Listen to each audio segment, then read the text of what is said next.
शिक्षिका ज्ञानेश्वर जाधव. मी आत्ता 7वी मध्ये शिकते. माझ्या वर्ग शिक्षिका श्रीमती वैशाली सायरकर टीचर. मी आज तुम्हाला डॉक्टर बाबासाहेब आंबेडकरांबद्दल एक प्रसंग सांगत आहे. तो तुम्ही शांत चित्तेने ऐकावे अशी माझी नम्र विनंती. डॉक्टर बाबासाहेब आंबेडकरांची परिस्थिती नव्हती. तालुक्याच्या ठिकाणी दहावीची परीक्षा होती. रामजी बाबांनी विचार केला, परिस्थिती नाही. सगळ्या कुटुंबाला तिकडे जाण्यापेक्षा त्यांनी आपल्या मुलाला सोबत घेतलं आणि तालुक्याच्या ठिकाणी भाड्याची खोली घेऊन ते राहू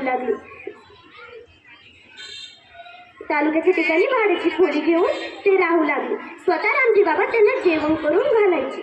रोज सकाळी भीमराव पेपर द्यायला जायचे. दुपारी 3 वाजता पेपर देऊन परत यायचे.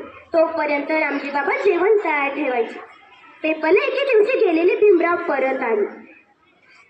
जेवायला बसले. जेवण झालं तरी बाबांना विचारलं, बाबा तुमचं जेवण?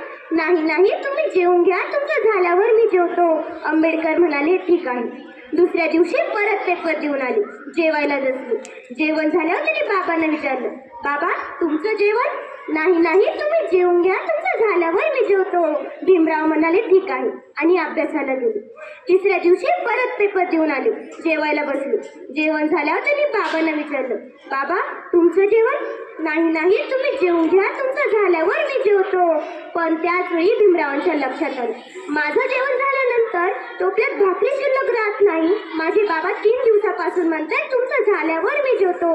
माझं जेवण झाल्यावर टोपल्यात भाकरी शिल्लक राहत नाही. माझं झाल्यावर माझे वडील खातात का?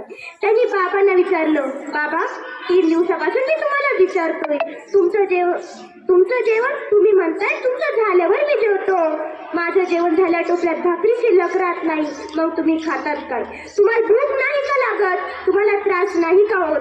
सांगा की बाबा, तुम्हाला भूक नाही का लागत? तेवढ्यात रामजी बाबा म्हणाले, भाकरीने माझी भूक भागणारच नाही. तुम्ही एवढे मोठे व्हावं की तुमच्याकडे बघून माझी मान वर झाली पाहिजे.